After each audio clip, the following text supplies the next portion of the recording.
Oh, hey there, legends. How you doing today? Why don't we talk about how to film some hunts? Let's get into it, huh?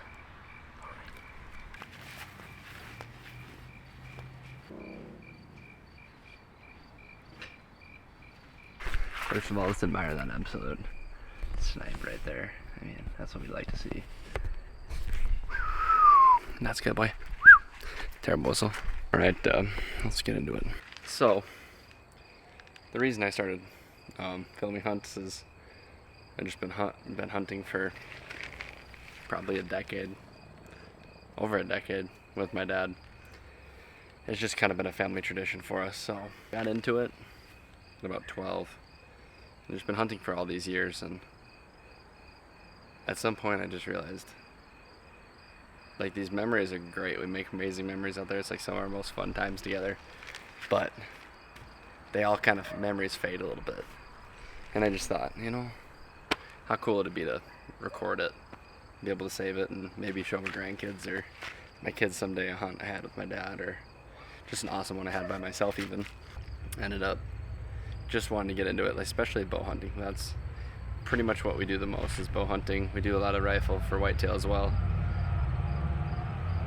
but we're definitely biggest into whitetail hunting. So that was naturally what I wanted to record first.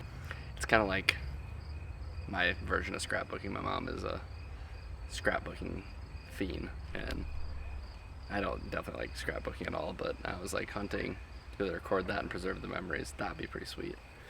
So I started doing it a couple years ago and been able to get some pretty cool hunts recorded, and it's just like so awesome to be able to go back and relive all the memories.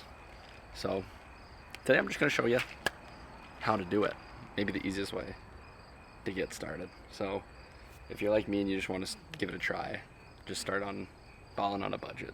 So this is the ballin on a budget setup that I first did when I recorded some hunts, bow hunting wise anyway. It's really cheap and easy. So what I like to do if I'm going to go out to the stand, bring a bag. This is the new one, but the one I do like is this cheap easy hanger one I got off Amazon. I think it was like 20 bucks. Maybe I'll see if I can find a link to it, but it comes like this, and it's just a phone held one. So it'll hold your phone, your iPhone. As long as you have a decent phone, you can record a decent little hunt with it. So here's what she looks like. It's not very long, that's what she said. But it gets the job done. I actually didn't even get one on camera last year for a bow hunting vid. I did some good rifle hunting videos, but I didn't even end up getting one with a way better setup than this. So it's just about being a good hunter and being in the right spot at the right time. So this is just called an easy hanger. It's the one I got, and it's like, it works like a step when you screw it into a tree. So it's got a little ball here on the end, and I actually bought this attachment separate because it kind of had a crappy, like springy one in there that would kind of hold my phone, but I was kind of worried it was going to drop out of there, and that was a little frightening. So ended up got this attachment. I think it was like $5. A1, that's the brand. So sorry my tits are out today. It's absolutely hotter than hell. I'm just trying to get the last bit of sun before winter comes. So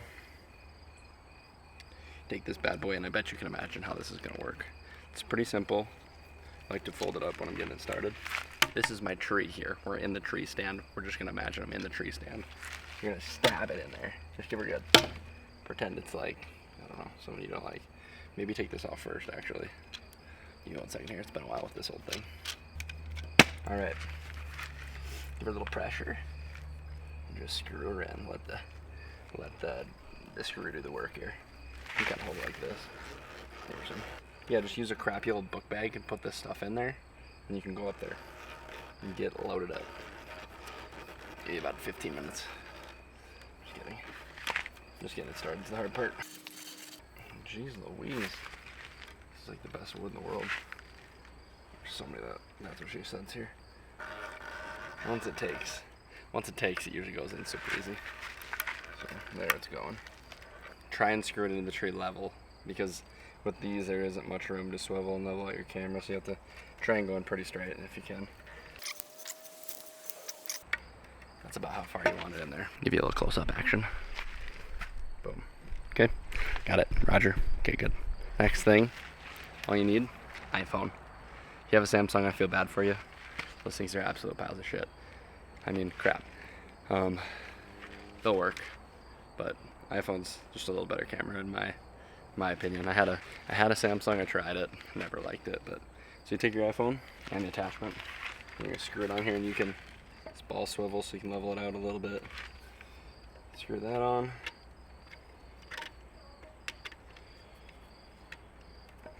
Maybe. And then you record vertically or horizontally. Oh shit, I put on the wrong one. We'll be right back. There you go. You do this end. This end. That's not all the way hollow through, like, not this one. But that one is the one you want to put on there. So yeah, screw this puppy on. Alright, sorry about the delay there. Camera overheated. It's new camera. So I changed the setting on there. Hopefully keeps running now. So let's get this on here. If you're recording on YouTube, you want to have your phone turned sideways for the long form videos. Otherwise you have to, if you record vertically, that's only really going to be good for the shorts. So all you do, take your phone, set her in here. This kind of holds the back of it. Loosen this and tighten her in there. And then when you're up in the stand, swivel around, you can point it down and tighten her in that way. But this has to be pretty level or it'll do this. So if this is more vertical, you'd be a little better off. And you can also tighten these down if you don't want it to move so much. But what I like to do is set this up, no matter what kind of setup you have, and just kind of have it in a spot where you think the deer are going to come from, so you're already ready. It's not, recording is, it's not the easiest thing in the world. It's also not impossible. I mean, if you've been hunting for a few years, I'd say go for it. You should be able to handle both. If it's your first year hunting, maybe now is not the time to try and record them, but I wouldn't tell you for sure not to. Just make sure when you're recording, prioritize the shot and don't end up taking a risky or a bad shot if you can help it, just in the name of recording a video. I mean, there's been a lot of hunts that are still great memories to look back on. I got last year where we got rifle hunting, and I shouldn't say a lot, but there was one of them where I was just recording myself and had to set this tripod back behind me and go up and make a spot and stock shot on an elk, and still a great video, and I love looking back on it. I would have way rather shot the elk than got it on camera and missed it, so that's why I look at it. What else should you know about recording your hunts? Just obviously, it's just like when you're hunting, you just want to keep movement to a minimum. So when you're going to swivel this around to get a shot on a deer, just pretend like it's you moving your bow to go take a shot on the deer. Because obviously we all know whitetail spook like so easy. So yeah, that's a ball, not a budget setup. I mean, I think this was $20. This was maybe like $5, and everybody pretty much has an iPhone in 2025. So you really don't have $25 into it on top of the iPhone. So now, if you want to upgrade, which I ended up doing, I'll show you that next. Because I was pretty addicted to hunting and filming it. I just loved it right away. And I actually recorded, I got 2 deer with this little setup at the end of the year a couple years ago, and I was like, you know, I gotta take this up a notch. So I ended up getting a new setup. I'll show you in a second. I haven't even got anything with it yet, so I'm excited this year. Alright, so let's say you tried the cheaper setup first, see if you like doing it. And you like it and you want to upgrade, which is what ended up happening to me. I kind of became addicted immediately. You can upgrade a little bit. This is one I ended up getting, so I recommended on YouTube. I think Chris B recommended this one. I think I saw from him. So thank you, brother, for that recommendation. It's pretty solid. It's a 4th arrow. I don't even know what the hell it's called. Camera arm holder. I think this is a shoulder, so it's called camera shoulder mount. So yeah, it's just got a nice ratchet strap on here. I saw some people complaining about this, that it doesn't work good before I bought it, and I was hesitant because it's a thin strap, but I thought it worked great. I didn't have any problems with it. So yeah, just thread it around here. Kind of hard at first to get her set up, but you'll figure it out. But yeah, you just ratchet it in there. Get her pretty tight. That's good. There, this is what holds the shoulder in place. You gotta loosen this up. Boy, I had that tight. You gotta be careful because these do fall out. You almost need a stopper.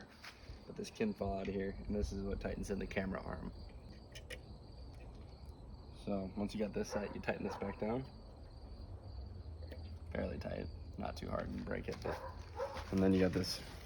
This is the camera arm, and the camera, like the backer plate comes with it. Wasn't cheap, but I think it was a good investment. I think it's gonna be well worth it in the long run. Gotta take this part out, mount on the back of your camera. But this slides in first. Like this. You tighten that down. And now for the camera that I upgraded to, this is the Sony FX3. My friend Kenny, he recommended me before this camera I had was a Panasonic Lumix like FZ300, and it was a great camera. It worked super well. The zoom was insane, like way better than this, but it just didn't really have the low light capabilities that I wanted, and I want to take some really cool videos with higher frame rate for the slow motion, and so that's why I ended up with this. This is nice of a camera as I could possibly want, so I'll be rocking with this for quite a while, I reckon. But yeah, it's a great camera, and one of the most crucial things, even if you don't have this nice of a camera, I found important after you move on from like recording an iPhone, is you gotta have a dead cat, some kind of windscreen that protects from all the wind and just the loud noises that come with being out there hunting. Otherwise, holy shit! Apple just fell behind me. I literally about shit my pants. Yeah, this will be a lifesaver, because sometimes your audio isn't usable if it's super windy, but this pretty much stops it all. So yeah, got this set up. This is key. This is the Rode external mic go-to, I think it is. This puppy on there, bang, and then he just slides in here, I believe, if I remember right. It's been about a year. Oh yeah, just tilt one side down and then the other, and then you just tighten this. So yeah, then you can steer it with this puppy, and it's got a little wiggle room here, so it's not perfect. I could probably get a better head here, like a fluid head, and that might be a little better, but it's pretty good for what I need it for. I haven't even recorded a kill on the bow stand with this yet, so I'm pretty excited for this season. See if we can't go out and get ourselves one. Anyway, thank you for watching. Hope this helps, and didn't want to knock that over. That's too expensive to break for me. But yeah, go out there, record. Good luck.